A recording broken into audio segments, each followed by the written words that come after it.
And welcome to another edition of Behind the Gate with Scott and Kate, as we're recording this on Wednesday evening. And this is episode 6 of our podcast. And we'd like to thank our brand new sponsor, MCK Truck and Train, and Blaine McKenna for all your horse transportation needs. And we're pleased to have with us tonight, we've been looking to get him on here for a while, and Marc Campbell, and just kind of go through his stats from last year. 203 wins, over $648,000 in career earnings. Marc, of course, an O'Brien Award winner of the Award of Horsemanship, and has won numerous awards in Atlantic Canada, including the reigning dash winning king at Red Shores. So I'll send it over to you, Caitlin, to introduce our special guest tonight. Yeah, I'm so excited to have you, Marc Campbell, on board, the king of harness racing. Your stats from last year were like tremendous. You had 203 wins. You had 105 seconds, 98 thirds, and over $600,000 earned, just under 776 starts in the year. So that's pretty awesome. Like, I'm excited to find out more of how your season went, how your stock was. Yeah, welcome aboard. It froze. We good? Kind of froze there for a second. Hey, thanks for having me, guys. Yeah, welcome to the podcast, Marc.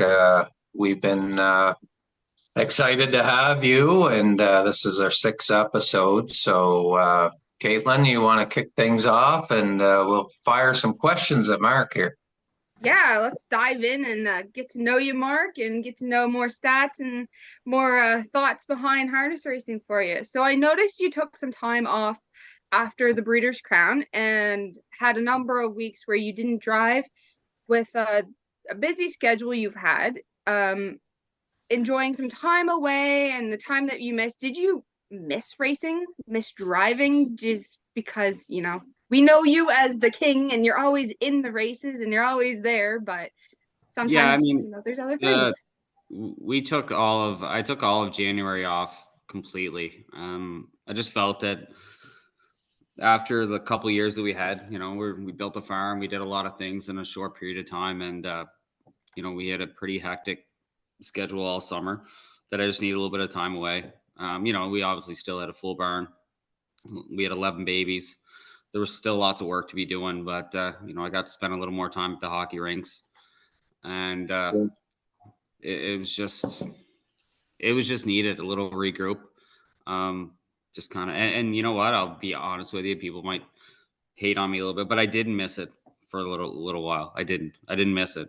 I needed that break. I needed that regroup, just to kind of see where I was personally, Absolutely. Emotionally, mentally, all that kind of thing. And, my family needed me too. And, I think it'll make us bounce back even stronger for 2024. 100%. Everyone's human. Everyone needs that time to, regroup, to, get their focus back of what they're aiming for, what they want to see, what they want to do. So, hey, all the power, take the time that you need. Your family comes first, and then, harness racing is there and will be there. So yeah, like I said, that. we still had a full barn. Most of our horses were pretty well being shut down at that time anyway. And I just thought it was a good move. I had a lot of people didn't believe me that I was going to do that, and we stuck by it, and I think it's going to be a good thing. Awesome. Yeah, it was kind of weird to see both you and Jill take some time off at the end of the year at the same time. Kind of missed you both driving for sure. Yeah, I think we're both aggressive drivers, and we're very competitive. So, I think people would miss that part of both of us not being there for sure. And, but again, he's got some years on me too. And, he probably just needs the same thing, a little bit of break. Yeah, exactly. Now, after your break, of course, as most people know, you made a trip stateside And you did an interview with Standard Break Canada this past week, and just wanted, for those who never had the chance to see the article or hear some of your comments, Marc, just wanted to find out how that trip came about for you and Natasha, and how you felt about it, and just your experience overall. Yeah, just a couple of horses that we sold in the fall. James McCassie bought them with a partner who's from here, and it was all gonna kind of align that the other partner from here that was going to be down there at the same time, and we joked about it a little bit, and then I said, let's go for it. I talked to James.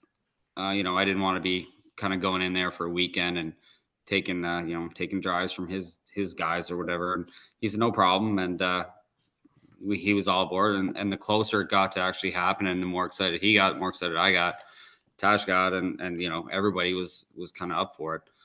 Don't know why, it really came about, but I just always felt that I wanted to try something like that. And, it opened a lot of doors, I think, maybe. And we got to meet some new people, and got to see some new sights. Yeah, I probably made some new friends down there as well. So it's probably a nice change of pace for you to get away and kind of enjoy things. I know there's a lot of pressure on you to perform down here in the Maritimes, with your success, and you carried that over very well at Saratoga. And tell us about some of the live drives you had, including some ex-Maritime horses. Yeah, I got a few ex-Maritime horses, and Yeah. the guys, James and Andy Gardner and Brett, the old Red Rooster there, Daru, he had Soul Assassin. Great guys. Never met them before. I drove, and it was good. And you know what? We hung out the rest of the weekend with all those guys, and it was a good friendship that we started. And we had some, like I said, we had some power, and we had some decent draws, and we had a ton of fun. I mean, Yeah, I was pretty nervous coming in.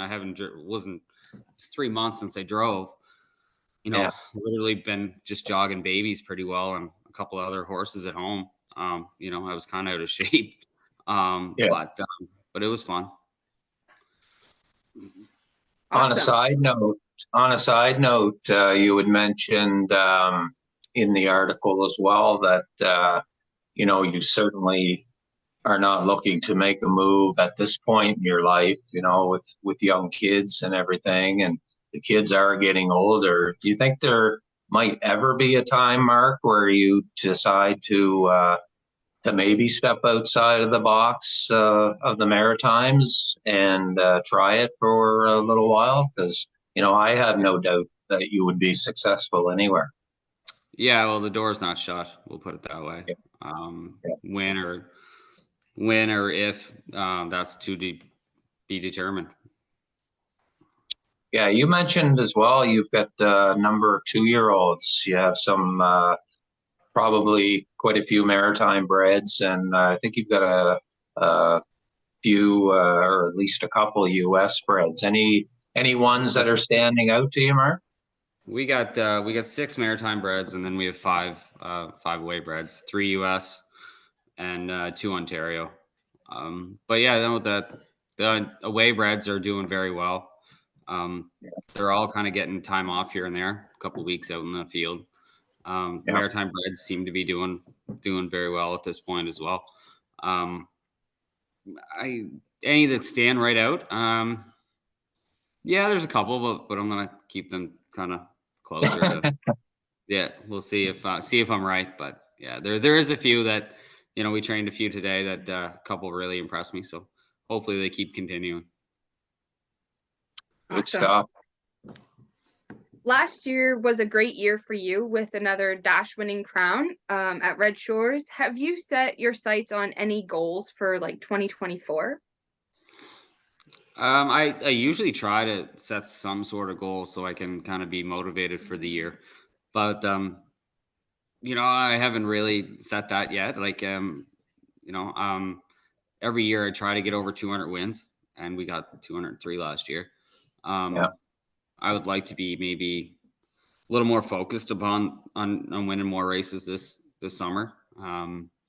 Hopefully we can kind of get that done. But the big thing is to keep our own stable at top notch and our big horses for the big days. Make sure they're primed and ready to rock.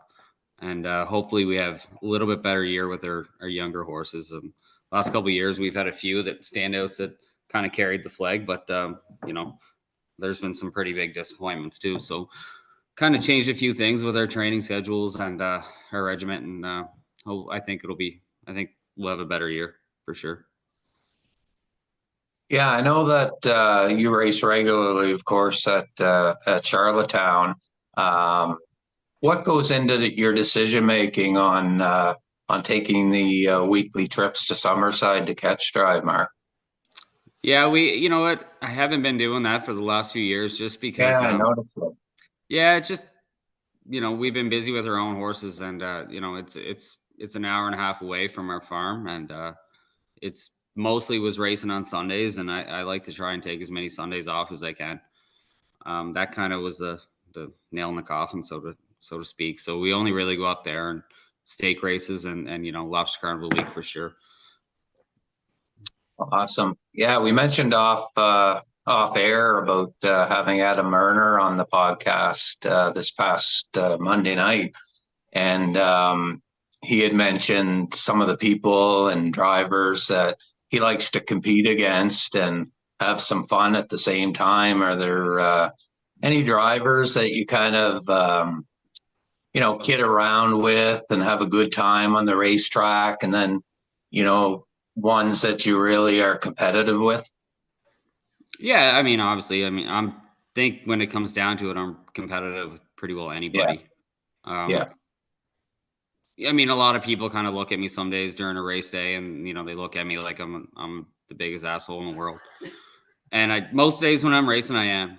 I'm sorry, but that's my game face, and I'm not going to change it. My job is to win races, so anybody pretty well motivate me.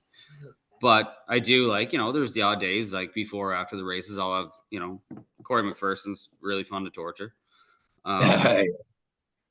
And Mariner too. We have fun with those guys, and it's it kind of keeps things light. But when you line up behind the gate, and especially if you're going for a little bit more money or the bigger races, it's game time. There's you got to have a strategy, and you don't really have. To me, it's all about winning. Yeah, and speaking of winning, Caitlin, I think you have some questions about the invitational circuit this year. Yeah. Looking ahead for invitationals this year, you had Roll'em and you had Time to Dance, and now you have Cabot Beach. Are those kind of the ones that you're kind of looking to be the invitational horses this year out of your stable, or do you think there's going to be other opportunities? Well, with Cabot, I'm not really sure what the plan is. He's still in Ontario with Richard Moreau. I don't really know what the the long-term plan is with Cabot, but he turned into kind of a nice horse. But I mean, Time to Dance is he's the barn favorite. I think he's kind of my spirit animal. He's always looks cranky and all that kind of stuff, but he's not actually that bad. But Roll'em's the guy. He's the main man. I got big hopes for that horse. I think he'll come back. He's the guy. Yeah. And you, just for those of you who may not know, Mark, how did you come about getting Roll'em? Actually, one of our owners bought YS Mathis off On Gate last year or the year before, I guess. And Roll'em, actually, the race that I seen, the replay of Mathis, after we bought him, Mathis raced at Scioto for Burks, who picked him up for us. And the horse that kicked everybody's ass was Roll'em. So we kind of, that name kind of stuck with me. And then there was later on through the winter, we were kind of looking for a newer horse.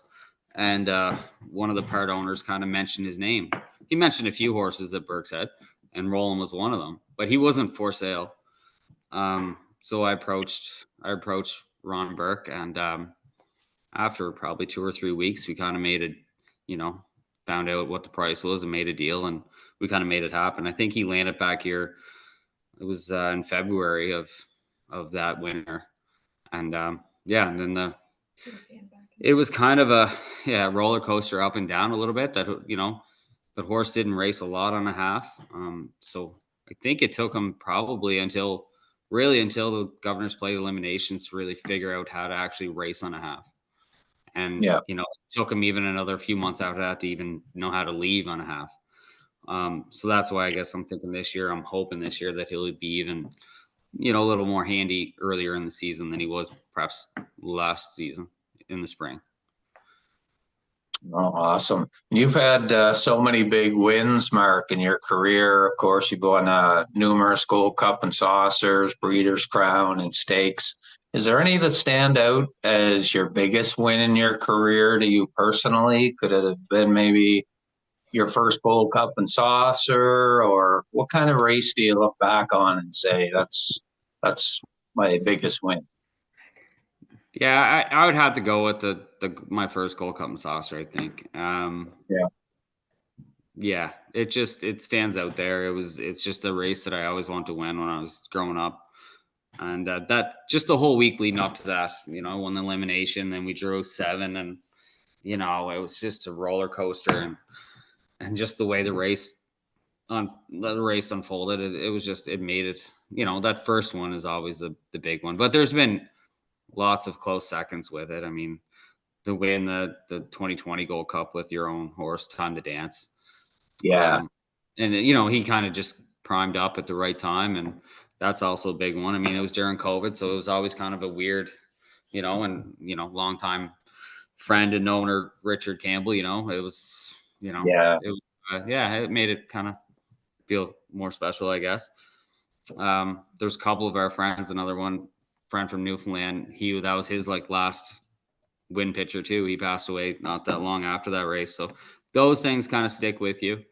But there's been lots where just an overnight race, Eagle Jolt won a lot of races for me that when you're having a bad night, or, he fed these kids for a long time. He put a lot of diapers on these kids. Freddie did the same thing. He kept the barn winning when we only had 3 or 4 horses, same as Eagle Jolt. So, let's go on. Proven Desire. I mean, Pappy Go-Go, those horses, they won some big races when we had no young horses. We didn't have a lot. So that was it was a big deal. Then you have a horse like Irish Ray comes along. He was special too, because he was a complete nut, breaking them and training them down. So they all kind of, they just get better, and you win for different reasons as you get older and you have family, and some of your fans die off or pass away. Then you get new ones, and you just have to keep finding new reasons to win races. Yeah. Are there any, Mark, that kind of stick out to you that you feel could have went differently? You don't want to talk about it? Okay. Oh, it's that Gold Cup that I lost by a head. I ain't talking about that one. Nope, not happening. All right. So, Caitlin, maybe you can ask Mark about his up-and-coming son, Landon. Yeah, and I like the fact that you talked about Time to Dance being, the horse in COVID. I remember plain as day, that's the horse that kept everybody going in harness racing during COVID. Everyone considers him the COVID horse. He's the one that drove everybody to, keep going to the races when you could, keep watching the races, because he kept the industry alive. He was the heart of harness racing during COVID. And I remember having the Lindsay Cup kids here in Truro, and he was, the horse that kept the kids to the track and had the fun. So being able to see the kids, grow and be in the industry, you have your own family and your own son that now is trainer, and he's dived into your stable and has grown. What does it feel like to see him from, being born to growing into the stable to now being, one of your big leading hands in the stable? It's pretty fulfilling. I think Tash and I did a pretty good job getting, raising these kids. I better not leave your sister out of this either. I mean, Allie's been diving a little harder, into the barn too and jogging some more horses. But yeah, you too, Rhea. Yeah. That's it. They're getting older and they're starting to jog some horses more and more. But Lannon's done a phenomenal job of learning how to train. He still does stalls once in a while. He still, he does the nitty gritty. He does the dirty work, and he's got a great work ethic. And he got a new suit this year, and it's not like mine. I love it. I said, "You're gonna have the same suit as me." He's like, "No, I don't want to be like you. I want to be better than you." And that's Good for him. and I hope if he wants to start racing horses at some point in time, and I hope I'm his motivation. I hope he wants to beat me, but I'm not going to make it easy on him either. But it's going to be fun when we get to that stage. But the more and more we train together, it's good. It's good. And then last year he had a big day in the matinee circuit. That was pretty cool. Like there was a lot of people there cheering him on. I was the groom that day. I didn't do a very good job, but I was there. There was tears flowing. His sister was crying, and I was trying not to cry. And but it's a start. It's a start for him for sure. I totally get it. Aaliyah's been involved since she's been little, and she looks up to you, Mark, like crazy, and you're her favorite driver. Time to Dance is her favorite horse. It's those little things that keep our industry alive and keep, the youth involved and keep them growing. Because if we didn't have our youth, we're not going to have an industry eventually. So to see Landon get from where he was as, going and constantly see him out in the winner's circle to now out warming up to, in the matinee circuit, it's really a privilege to see that and see his growth. So that's awesome. I appreciate it. It's and he does do a good job. He does do a good job. I'm not just saying that's because he's my kid, but he does a good job. He has that same look too. Yeah. It's fantastic what PEI does with their matinee program over there, Mark. And it does. I started in it way back in the day too, and it's kind of cool to see him graduate into it now. Yeah. So, do you see any young drivers that have come out of that program, Mark, that are overnight drivers now that we should kind of keep an eye on? That I think over the next little while. I think Brady Sweet. I think he had a good fall and a good winter. I seen him drive a few, like kind of on the fronts, whatever. But I mean, he drove some from off the pace too, and had a pretty good winter meet. Also, he's a good kid, nice guy to talk to, and he seems to take advice pretty good, and he doesn't seem to be too proud to take some advice from people either. Yeah, and part of your stable, Mark, is mares. You have had tremendous success over the years with some nice race mares out of your stable, like Dream Fair Zenfire and Philly 47 and Plain Jane.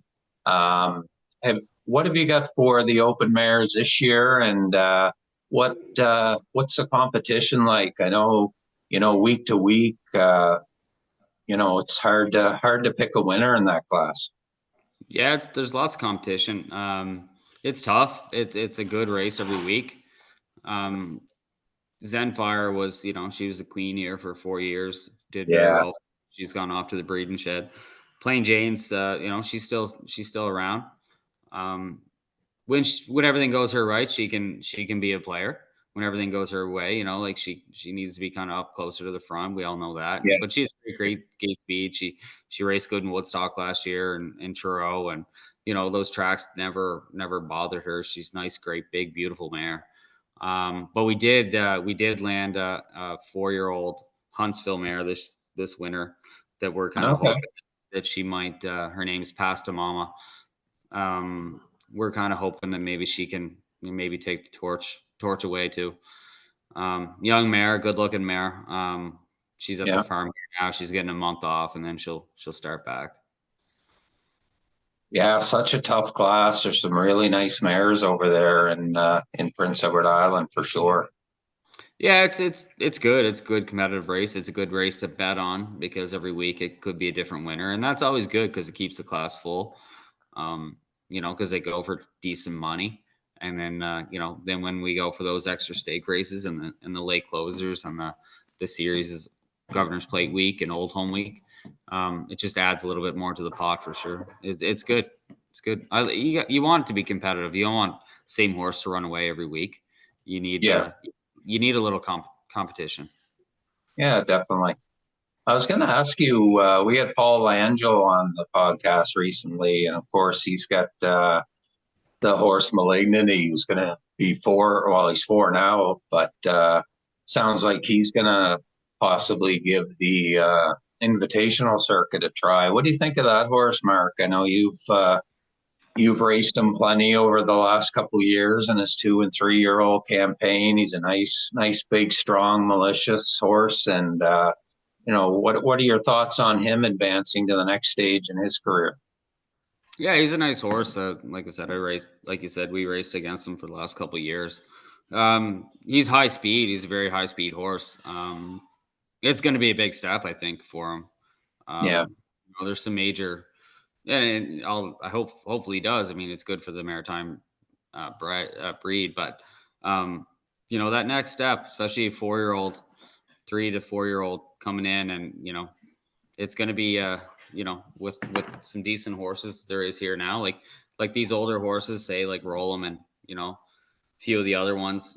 I don't know if Twinbee Tough Enough's coming back. I know he's come back to breed, but I don't know if he's going to race or not either. But they can leave 27-1 or 26, and then still come the last quarter in 27-1 or 26 on a half. Like that's where the next level is, and that's where, same with the mares, you have to have horses that can leave, and you have to have the ones that can come first up and be tough and keep grinding it out, and those are the ones that are going to win the bigger races. But hopefully he does. Nothing against the horse at all, but it's definitely a bigger step than probably it would have been even 2 years ago, 3 years ago. We got some other horses in here now the last couple of years.